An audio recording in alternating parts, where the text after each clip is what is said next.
नमस्कार, मैं हूं हरिशंकर व्यास। सेंट्रल हॉल में आपका स्वागत है। तो आज आपने दिल्ली में लगे नरेंद्र मोदी के दरबार को देखा।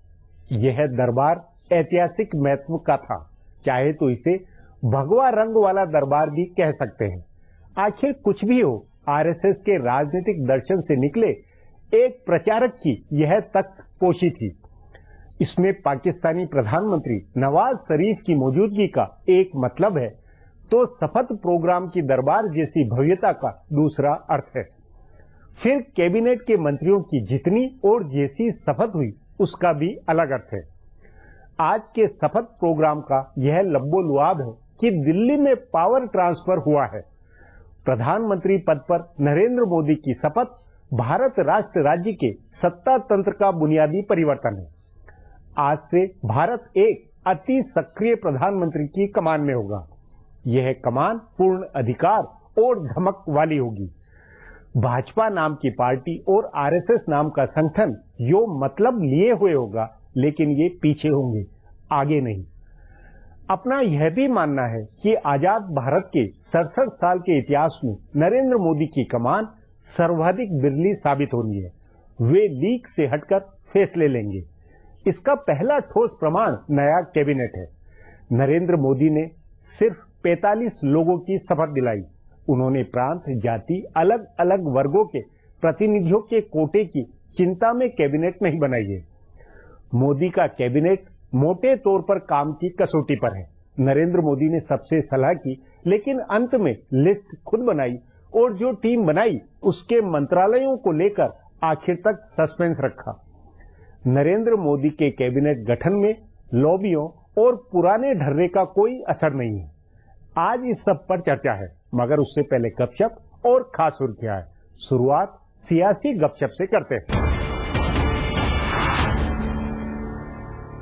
वजीर आजम नरेंद्र मोदी ने साल के आखिर में होने वाले असेंबली इंतखाबात को खास जहन में रखकर हुकूमत तश्कील दी है। जिन सूबों में इंतखाबात होने वाले हैं, उन पर खास तवज्जो दी गई है और वहाँ के तनासुब के लिहाज से वजीर लिए गए हैं। जिन 5 सूबों में इंतखाबात होने हैं, उनमें महाराष्ट्र सबसे अहम है। इसीलिए मोदी ने महाराष्ट्र से थोक के भाव में वजीर बनाए हैं। हिमायतियों के अलावा उन्होंने अपनी पार्टी से नितिन गडकरी, गोपीनाथ मुंडे, प्रकाश जावड़ेकर और पीयूष गोयल को हुकूमत में अहम जिम्मेदारी दी है। मोदी और बीजेपी के लिए हरियाणा बेहद अहम सूबा है। वहाँ से उन्होंने कांग्रेस छोड़कर आए राव इंद्रजीत सिंह को हुकूमत में लिया है। उनके वालिद हरियाणा के वजीर आला रहे हैं और गैर जाट रहनुमा में उनका बड़ा असर है। इसी तरह हरियाणा के रहने वाले लेकिन गाजियाबाद से जीते वीके सिंह को भी हुकूमत में अहम जिम्मा मिला है। फरीदाबाद से जीते कृष्णपाल गुर्जर को भी वजीर बनाया गया है। ये तीनों गैर जाट बिरादरी से आते हैं। ऐसे ही दिल्ली में वजीर आला के दावेदार के तौर पर पेश किए गए डॉक्टर हर्षवर्धन को हुकूमत में शामिल करके अहम जिम्मा दिया गया है। इस हिकमत अमली में झारखंड मुस्तस्ना रहा। वहाँ भी साल के आखिर में इंतखाबात होने हैं और वहाँ से बीजेपी के 12 रुकने पार्लियामेंट जीते हैं। फिर भी सिर्फ एक आदिवासी रहनुमा सुदर्शन भगत को हुकूमत में जगह मिल पाई है।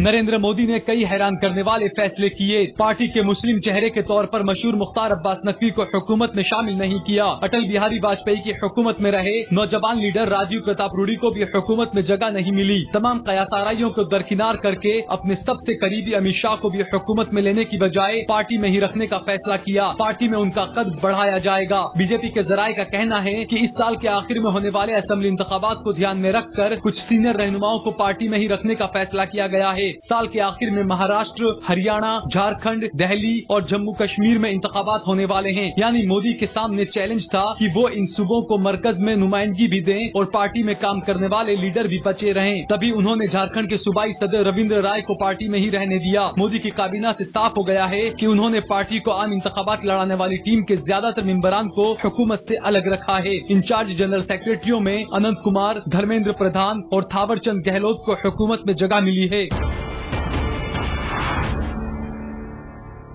नरेंद्र मोदी की हलफ बर्दारी तकरीब में जुनूबी एशियाई ममालिक के सरबराहान की तकरीबन 100% मौजूदगी रही। सिर्फ बांग्लादेश की वजीर आजम नहीं आ सकी, लेकिन उन्होंने भी अपनी स्पीकर को हिंदुस्तान भेजा। पर हैरानी की बात है कि कई सूबों के वज़राए आला तकरीब में गैर हाजिर रहे। कुछ वज़राए आला के नहीं आने की हकीकत में कोई वजह हो सकती है, लेकिन अनेक वज़राए आला ने अपनी मुखालफत जाहिर करने के लिए ये तरीका चुना। जुनूबी हिंद की रियासतों के वज़राए आला नहीं आए। जयललिता, सिद्धरमैया और ओमन चांडी ने हलफ बर्दारी तकरीब में हिस्सा नहीं लिया। इसी तरह मगरबी बंगाल की वज़ीर आला ममता बनर्जी भी हलफ बर्दारी तकरीब में नहीं आई और ओडिशा के वज़ीर आला नवीन पटनायक भी गैर मौजूद रहे। कांग्रेस के 2 वज़राए आला की गैर मौजूदगी को छोड़ दें, तब भी गैर कांग्रेस और गैर बीजेपी वज़राए आला जयललिता, नवीन पटनायक और ममता बनर्जी की गैर मौजूदगी आगे चलकर गुल खिला सकती है। ये तीनों मुश्तरका महाज के बहाने साथ आ सकते हैं और आने वाले दिनों में मरकज और सूबों का टकराव बढ़ सकता है। UPA 2 की हुकूमत में बीजेपी की क़यादत वाले सूबों के अलावा इन 3 वज़राए आला का हुकूमत से सबसे ज्यादा टकराव रहा था। नीतीश कुमार की जगह वजीर आजम बने जीतन राम मांझी मोदी की हलफ बर्दारी तकरीब में आए थे, लेकिन बिहार हुकूमत का भी मरकजी हुकूमत से टकराव बढ़ेगा। इन 4 सूबों पर मोदी को सबसे ज्यादा ध्यान देना होगा। अब आज की सुर्खियां हैं, ये लीक से कुछ हटकर है और इनसे देश की दशा दिशा को बूझ सकेंगे। सदर जमहूरिया प्रणब मुखर्जी ने एक शानदार तकरीब में नरेंद्र मोदी को वजारत उज़्मा का हलफ दिलाया। मोदी के साथ 44 वज़रा ने भी हलफ लिया। सदारती महल के सब्जाजार में करीब 4000 मुल्की गैर मुल्की मेहमानों की मौजूदगी में सदर मोहतरम ने मोदी और उनके वज़रा को हलफ दिलाया। मोदी के साथ बीजेपी के सभी सीनियर रहनुमाओं ने वजीर के ओहदे का हलफ लिया। बीजेपी कौमी सदर राजनाथ सिंह, ऐवान बाला में हिज़्ब इख्तिलाफ के रहनुमा अरुण जेटली, गुज़िश्ता ऐवान ज़ेरी में हिज़्ब इख्तिलाफ की रहनुमा रही सुषमा स्वराज और पार्टी के साबिक सदर नितिन गडकरी ने भी वजीर के ओहदे का हलफ लिया। शाम 6 बजे हलफ लेने से पहले पीर की सुबह नरेंद्र मोदी ने राजघाट जाकर महात्मा गांधी को खिराज अकीदत पेश की। उसके बाद वो अटल बिहारी वाजपेयी से मिलने उनकी रिहाइशगाह पर भी गए। हलफ बर्दारी तकरीब से पहले नरेंद्र मोदी ने ट्वीट करके कहा कि मैं हलफ बर्दारी तकरीब में आने वाले सभी मेहमानों का खैर मकदम करता हूँ। नरेंद्र मोदी ने अपनी हुकूमत में एनडीए की सभी हलीफ जमातों को जगह दी है। दोनों बड़ी हिमायती पार्टियां टीडीपी और शिवसेना के मेंबरान ने वजीर के ओहदे का हलफ लिया। बिहार में 6 सीटें जीतने वाली लोक जनशक्ति पार्टी के रहनुमा रामविलास पासवान को भी हुकूमत में जगह दी गई। बिहार की दूसरी हिमायती पार्टी राष्ट्रीय लोक समता पार्टी के रहनुमा उपेंद्र कुशवाहा को भी ममलिकत वजीर के ओहदे का हलफ दिलाया गया। 4 मेंबरान वाले अकाली दल को भी एक वजीर का ओहदा दिया गया। नरेंद्र मोदी ने आज सुबह गुजरात भवन में नई हुकूमत में शामिल होने वाले तमाम वज़रा से मुलाकात की। मोदी ने आज ही सुबह वज़रा की फहरिस्त सदर जमहूरिया को भेजी। उसके बाद रहनुमाओं का गुजरात भवन पहुंचने का सिलसिला शुरू हो गया। पार्टी के कौमी सदर राजनाथ सिंह, सीनियर रहनुमा अरुण जेटली, सुषमा स्वराज और नितिन गडकरी ने नरेंद्र मोदी से मुलाकात की। उसके बाद रविशंकर प्रसाद, वेंकैया नायडू, अनंत कुमार, उमा भारती, निर्मला सीतारमण और डॉक्टर हर्षवर्धन ने भी गुजरात भवन जाकर मोदी से मुलाकात की। पीर की सुबह गुजरात भवन जाने वाले रहनुमाओं में धर्मेंद्र प्रधान, नजमा हेपतुल्ला, DV सदानंद गौड़ा, संतोष गंगवार और पीयूष गोयल भी शामिल हैं। पाकिस्तान के वजीर आजम नवाज शरीफ और श्रीलंकाई सदर महिंदा राजपक्षे ने नरेंद्र मोदी की हलफ बर्दारी तकरीब में हिस्सा लिया। आज सुबह हिंदुस्तान पहुंचने पर शरीफ ने कहा कि वो अमन का पैगाम लेकर आए हैं। उन्होंने ये भी कहा कि बातचीत से ही सभी परेशानियों का हल निकाला जा सकता है। उनके अलावा 7 ममालिक में सिर्फ बांग्लादेश को छोड़कर बाकी सभी ममालिक के सरबराहान हलफ बर्दारी तकरीब के गवाह बने। 7 ममालिक के सरबराहान के अलावा मॉरिशस के सदर नवीन राम गुलाम भी तकरीब में शरीक हुए। मोदी की हलफ बर्दारी तकरीब में महिंदा राजपक्षे के शामिल होने की तमिलनाडु की कई पार्टियों ने मुखालफत की है। MDM के रहनुमा वाइको ने राजपक्षे की मुखालफत में मुजाहरा किया और पुलिस ने उनको हिरासत में भी लिया था। हलफ बर्दारी तकरीब के लिए दिल्ली पहुंचे कौमी सरबराहान के एजाज में नई हुकूमत ने सदारती महल में आज इशाइये का इनकाद किया। कल नवाज शरीफ समेत दीगर सरबराहान से रूबरू गुफ्तगू होगी। फिलहाल अब एक ब्रेक है, फिर खुलासा होगा।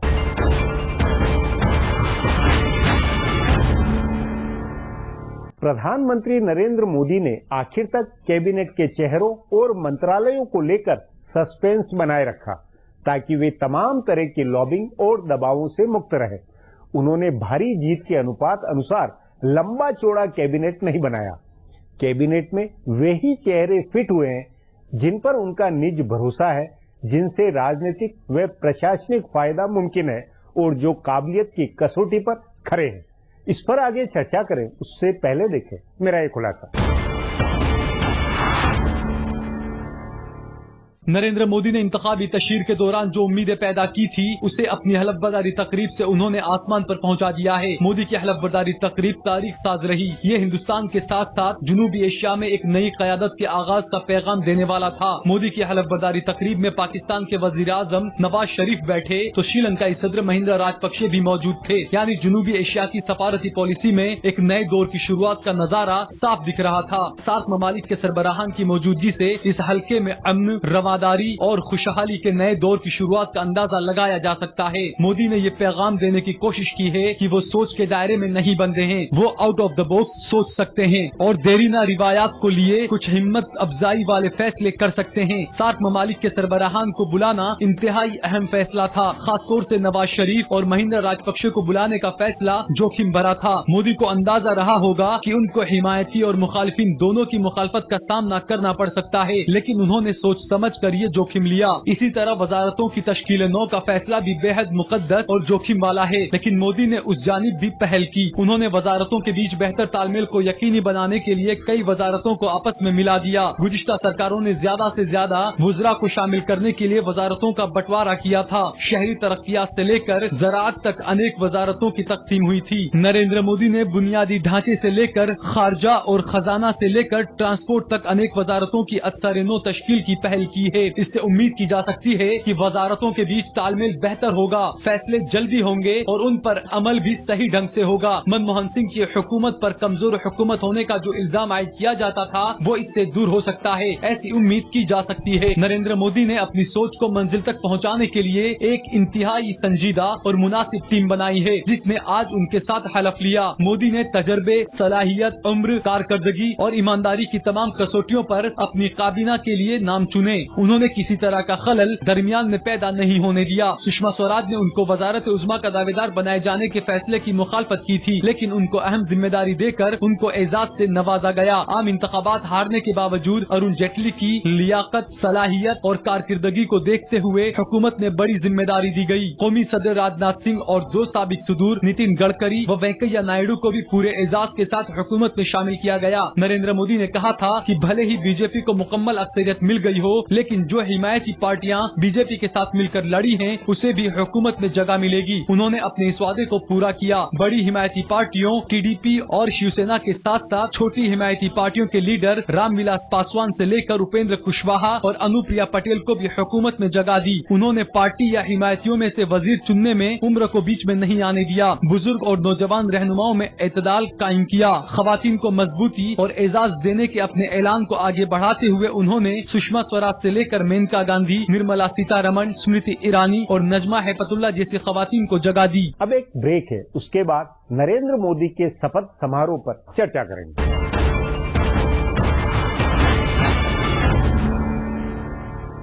संदेह नहीं है कि आज शपथ समारोह के शो को लेकर हल्ला अधिक हुआ है।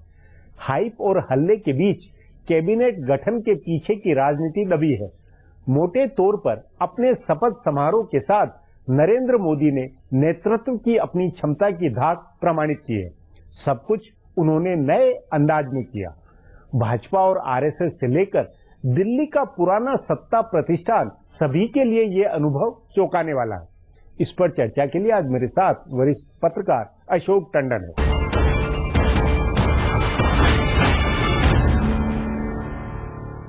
अशोक जी, जो कैबिनेट बना है, क्या उसके चेहरे नरेंद्र मोदी की तरह 18 घंटे काम करने वाले जुनूनी, बिल्कुल काम में खपने वाले लोग हैं? देखिए, उन्होंने सबसे पहले 75 साल से ऊपर के किसी को मंत्री नहीं बनाया। उसके बाद उन्होंने अपनी हम उम्र लोगों को सबसे ज्यादा तवज्जो दी है। तो उसके बाद नए लोगों को भी लिया है, नौजवान लोगों को लिया है, और इतने ज्यादा चेहरे इस समय हैं इस मंत्रिमंडल में कि 18 घंटे काम करने वाली टीम उन्होंने खड़ी की है। आप जितने महत्वपूर्ण पद हैं वो देखिए, वो सब उनके हमरोम हैं या उनसे 1-2 साल छोटे हैं। तो ऐसा मानना चाहिए कि उन्होंने जो टीम खड़ी की है, मेरा तो ये भी मानना है, उन्होंने जो टीम खड़ी की है वो 2014 से 19 तक की नहीं है, बल्कि उसके आगे की भी सोचकर उस तरह की टीम बनाई है कि जो नई पीढ़ी के लोग आगे आए और अच्छी तरह से इन काम को करें। दूसरी कसौटी में क्या साफ सुथरी और लीक से हटकर और अलग अलग तरह की लोबियों से हटकर क्या ये टीम बनी है? देखिए कि एक बात बड़ी स्पष्ट है कि उन्होंने किसी भी बड़े नेता के पुत्र को मंत्रिमंडल में नहीं लिया है। ये बात अभी तक किसी के ध्यान में नहीं आ रही है। और दूसरा उन्होंने जो ये कहा कि लीक सेट करने की बात आप जो कह रहे हैं, उसमें भी किसी के बारे में लॉबी का व्यक्ति है, ऐसा इंडस्ट्री का रिप्रेजेंटेटिव है, ये बात भी नहीं आई है। और इस पर उन्होंने अपनी छाप भी छोड़ी है। मंत्रिमंडल बनाते समय उन्होंने जो बातें कही थी कि छोटा होगा, कॉम्पैक्ट होगा, आज तक का सबसे छोटा मंत्रिमंडल है, ये बात भी उन्होंने रखी है। और किसी तरह के दबाव में नहीं आए।